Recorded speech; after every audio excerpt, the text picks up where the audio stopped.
Okay, hi. Welcome to Glamping Business Connections. And today we're going to talk to David Korse. Am I saying that correctly? I hope. Who is the principal of the Glamping Show Americas and also the Glamping Show America magazine. So welcome, David. Thank you so much for joining us. It's my pleasure. Thanks for inviting me. Yes, well, this is a real busy time for you. So we really do appreciate you taking the time out of your busy schedule. We've got the upcoming Glamping America or Glamping Show America's Expo at starting October 1st and the 2nd at Arapahoe Fairgrounds in Colorado, correct? Correct. 2 weeks from tomorrow. Okay, wonderful. So you're pretty busy doing that. All right. Well, you and I talked a little bit previously that there's a little history behind this. It started with the Glamping Show International or show in the UK, and they wanted to broaden it. Is that correct? Well, they got several requests from people in the States saying, "Why aren't you doing something like that here?" And they wanted to see if the Americas and the US would support a glamping event. They didn't really want to do it from London. We're concerned about differences in language. They speak English and we speak American. Sure. So they were looking for a local partner to try and launch the event here. Sally and I said, sounds like fun. And so we did the first event in 2019, and here we are. So you actually had no glamping experience, but you had many years of expo and expedition. Correct. Sally's been producing trade magazines for 40 years, and I've been producing exhibitions and conferences for 40 years. So put the two things together, and here we go. Wonderful. Okay. Well, let's get going. I got a couple questions I'd like to ask you, and anything that you'd like to share with us after these questions, please, or interject at any time. Thanks. So can you share the inspiration behind starting the Glamping Show America? We kind of touched a little base of that, but go ahead. Well, it's the real founders are two really nice people named Karen and Peter in the UK. They came up with the idea organically themselves. Glamping, the name glamping was a much bigger deal in the UK and in Western Europe earlier than it was here. And they recognized the trend, didn't see an event that was sort of satisfying the needs of this particular vertical community. And so they said, well, let's try and launch a show. And they did that in 2015. Actually, their show is happening this week in the UK. Okay. So it's very close to ours. It's actually the 10th show in the UK. It's probably 4 or 5 times larger than when they started. And they got so much interest from over here, they just said, well, let's see if we can figure it out. So ours is the slightly younger and slightly larger version of theirs because we have a larger market to work with. And that's what it seemed like, even though they had been doing it many years prior, but it's still in its juvenile stage here. Is that correct? Glamping? Yeah. I think glamping has been around for a while. The term caught on in the last decade or so, I guess. People started talking about it. But I think what really gave it a kick in the butt was COVID. People were looking for a way to get outdoors. We all got cooped up for a long time, wanted to get outdoors and be around, but had to do social distancing. And glamping was just tailor-made. A chance to go outside, be someplace great, stay in an accommodation. You didn't need to have a sleeping bag or a tent or an RV. It was all waiting for you. And I think it would have taken off anyway, but it took off a lot quicker with COVID and post-COVID.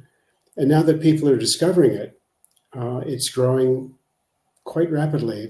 It's not just a fad. I think some people thought it might be. It's a major sector of the outdoor hospitality industry, and it's growing like a weed. Yeah, it's here to stay. Definitely. And like you said, during COVID time, I think that's really ironic because as much as I love glamping, my daughter owns a mobile glamping business, but we were more camping. Well, we were glampers in a big fifth wheel. Okay. So it's a little different than the luxurious tents and things, but you couldn't even go to campgrounds at that time during COVID. So I could see where the glamping, because a lot of the structures were so far apart, or maybe only some of the destinations had 1 or 2. So I could see where that they could still participate in that. Yeah. So how has the show evolved? I have a list of questions here. If I look on the side, I apologize. How has the show evolved since its inception? And it started, you said, in 2019, correct? Yeah, when we launched the first show, we went out to the market and said, we don't know if this is a good idea or not, but why don't we give it a shot? I think we can get about 200 glamping business professionals to come to Colorado later this year. This was early 2019. And where are you going to go where you can find 200 people who can make a decision in one place at one time? So as an exhibitor, come give us a try. We thought maybe 200 people would come. Thought maybe if we did a really good job, we'd get 25 exhibitors, and that would let us know whether people were interested. Right. We didn't get 200 people. We got 458. And Wow. we didn't get 25 exhibitors. We got 41. And when people came and they saw the Rockies in the background, and the thing we did that was a little unusual, it wasn't done in a typical exhibition structure. It wasn't just a big indoor hall. We had indoor space, typical 10 by 10 booth space. But we also allowed and encouraged structure manufacturers to set up the structures outdoors. And this particular venue has 4 acres of grass that we can just do this. Yeah, spread out. Yeah, and everybody seemed pretty excited about that concept, a chance to see the structures, touch them, look at the workmanship and the engineering, see what the fabrics and materials were like. Something very more satisfying and more useful probably than doing web research. And it would take you a lot of time and money to go visit all these different manufacturers to see these things. It would take a long time. So here in 2 days, everybody could just sort of see the snapshot of the industry. The products and all in one spot. It's a one-spot shop, basically.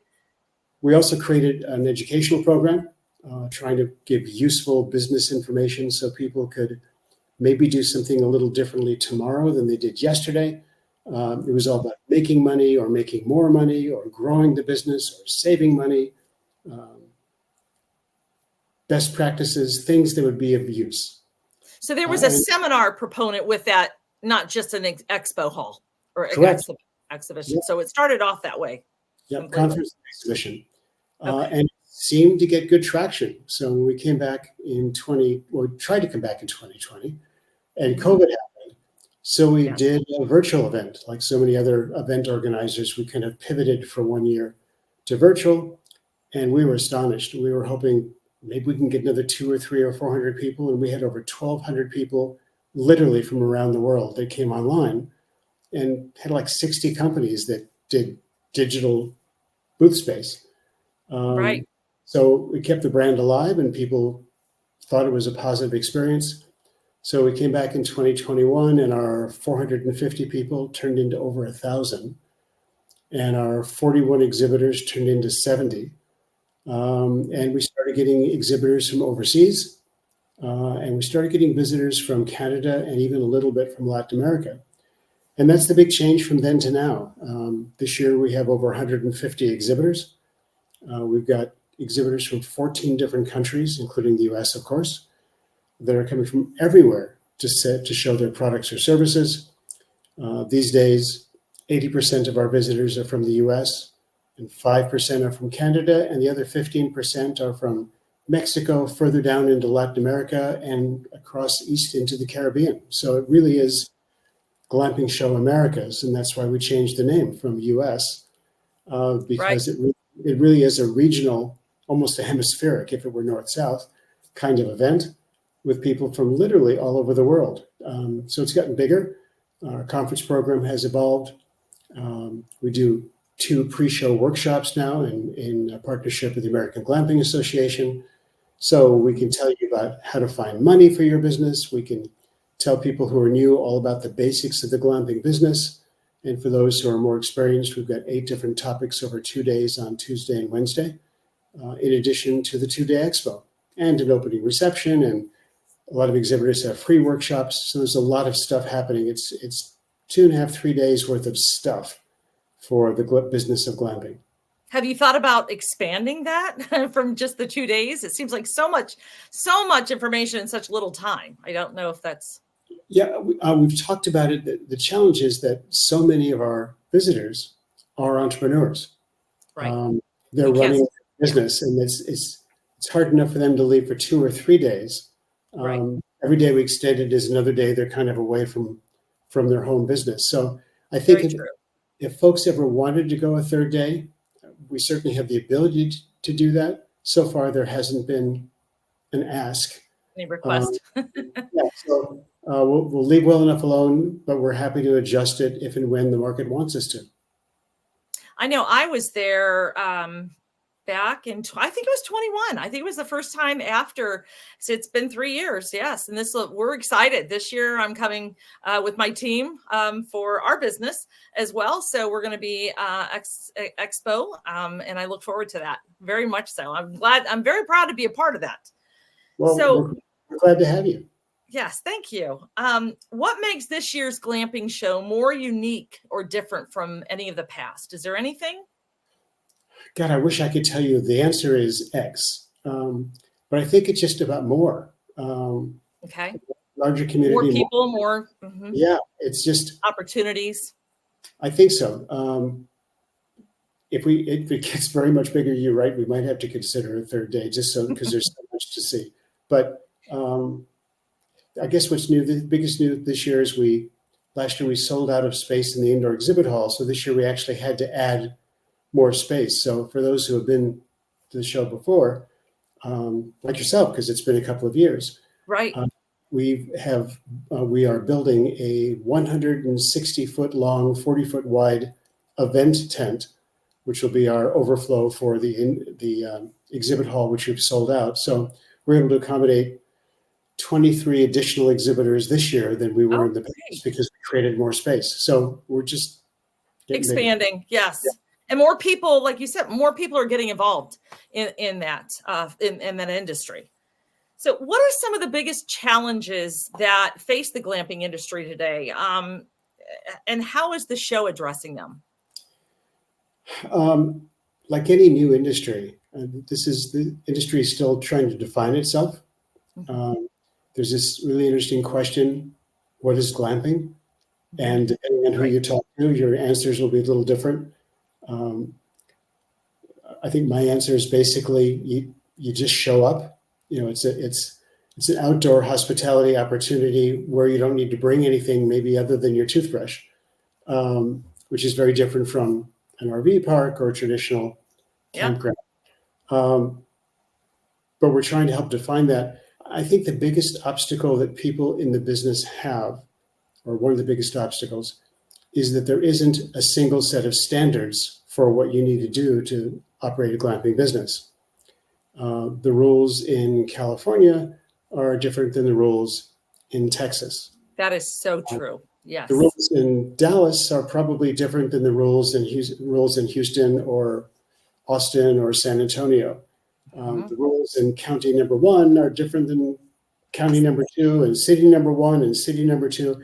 So for someone who wanted to start a business, there's so much research they have to do to make sure they know the rules and the approval process and what you can do and what you cannot do in the area where they want to set up shop. And for a vendor, somebody selling a structure, a tent, a yurt, a teepee, a tiny home, whatever, until they know where this person is, sometimes that area may never have said yes to a geodesic dome before, or to a 2-bedroom safari tent or something else.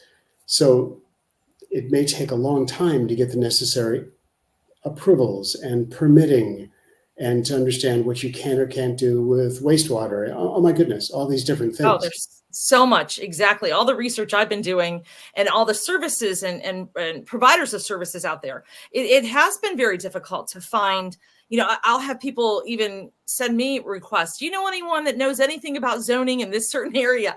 And it's like, oh, that's really difficult. I mean, you might know how to possibly approach those people, but to have someone who specifically knows the zoning in each one of those areas is very difficult.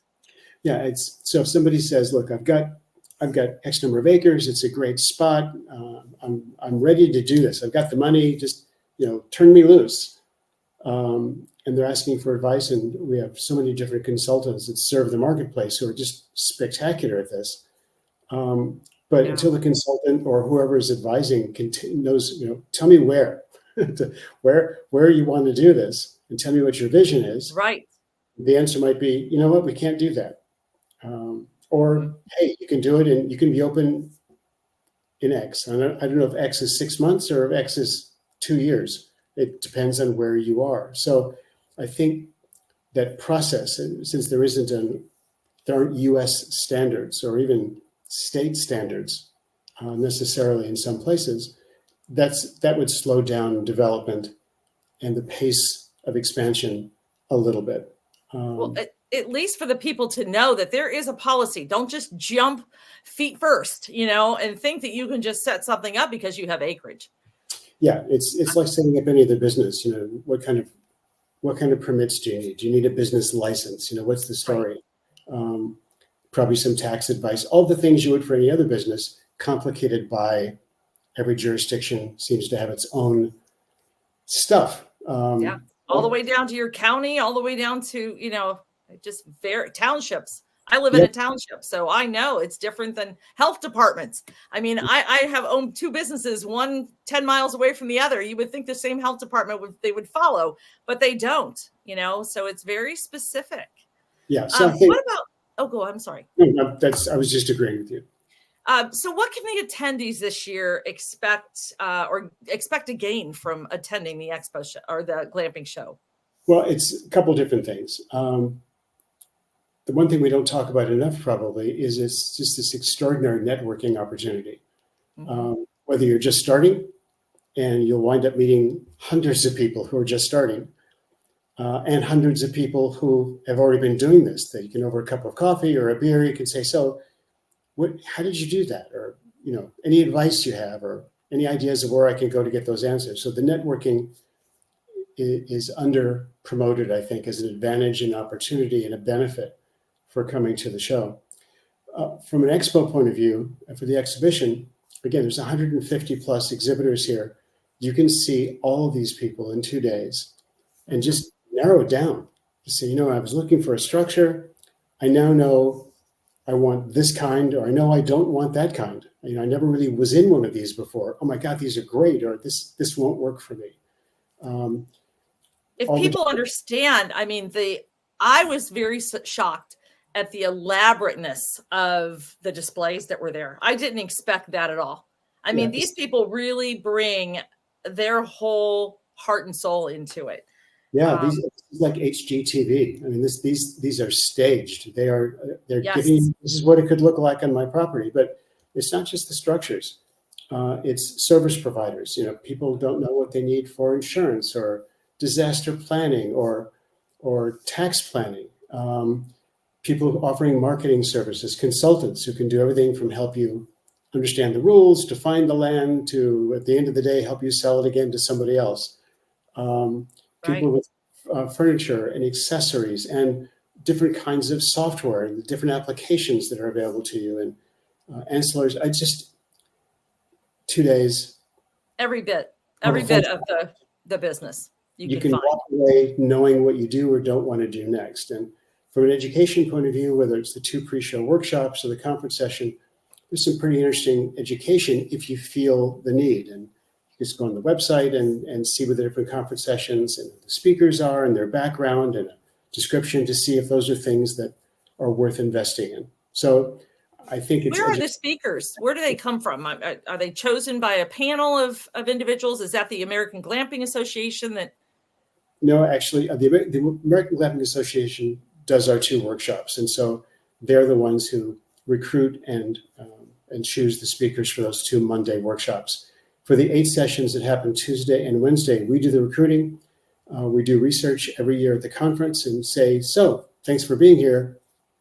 What do you want to hear next year? What's still keeping you awake at night? What's the kind of information you'd like to see next year? We take all of that. Usually it's 30 or 40 different topics. We have to narrow that down to 8 because that's all we have room for. We get to the 8 we think will be of the broadest interest to the most people.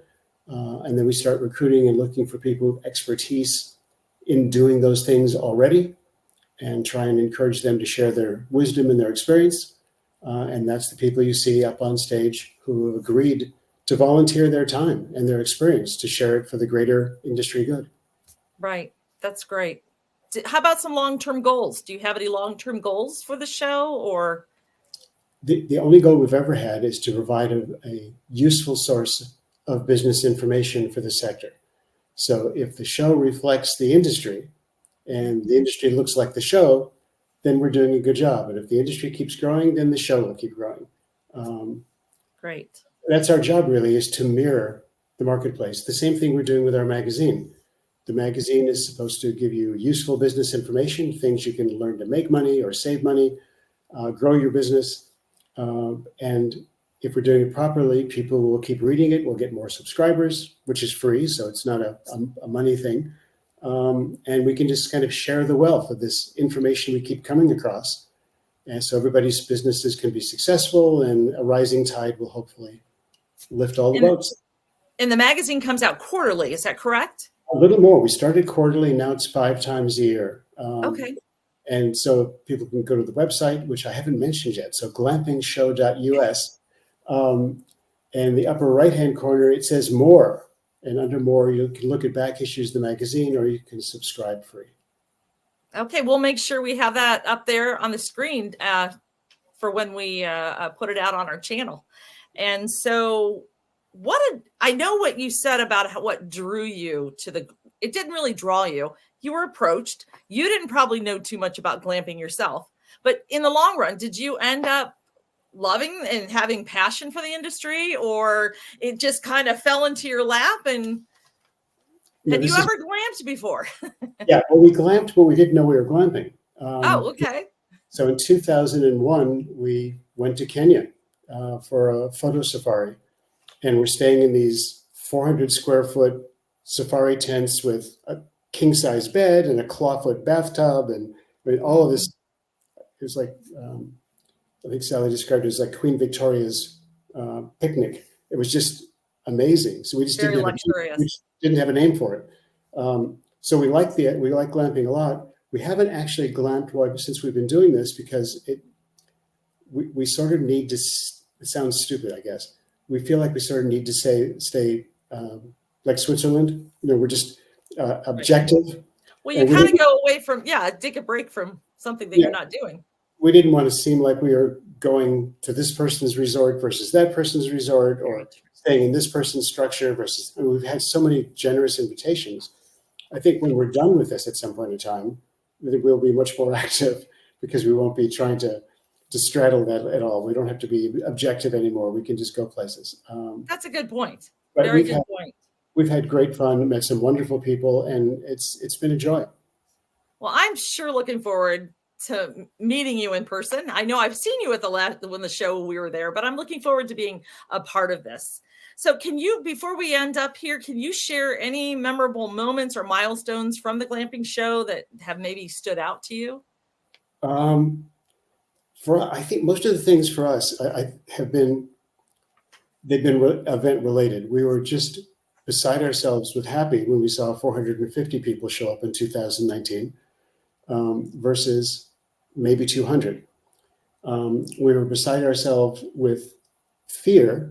We saw that we're going to have 1,000 people come to the next one, and we thought, "Oh my God, how are we going to handle it?" We realized in 2021, when we had 1,000 people coming to the conference, that we only had an hour lunch break planned, but there was no place to actually go get a lunch. So we had suddenly said, "Oh my goodness," and called Panera Bread and said, "Can we order 1,000 sandwiches and salads and arrange to bring in boxed lunches so that people could actually eat?" Because we hadn't thought that one through as much as we probably should have. So I think just dealing with, oh my God, we just sold out the indoor hall. Now what do we do? So it's been more event-related milestones as we get to these bigger and bigger places that have gotten most of our attention. And it's been fun. It's walking through the exhibits, especially the outdoor exhibits, and seeing some of these innovative, amazing structures. It makes you want to stay in all of them. It does. I It's agree. it's just magical. So as I say, everything has been fun. It's been dealing with the fast growth and the pace of growth and the expansion has been challenging and very satisfying so far, unless we just screwed up this time, in which case, oh my God. So yeah, but we all learn by our mistakes. And so far, it doesn't look like you've been making too many of them. So I think you must be doing something right. The ones we make, we try to keep out of sight. So far, so good. Well, it's human and it's, business, but you're very good at it. So how's that? Thank you. Thank you very much. Well, thank you. We really appreciate you being a guest on Glamping Business Connections. And again, we look forward to collaborating with you at the show this year. See you very soon. Thank you. Okay. Thank you. Bye. Bye-bye.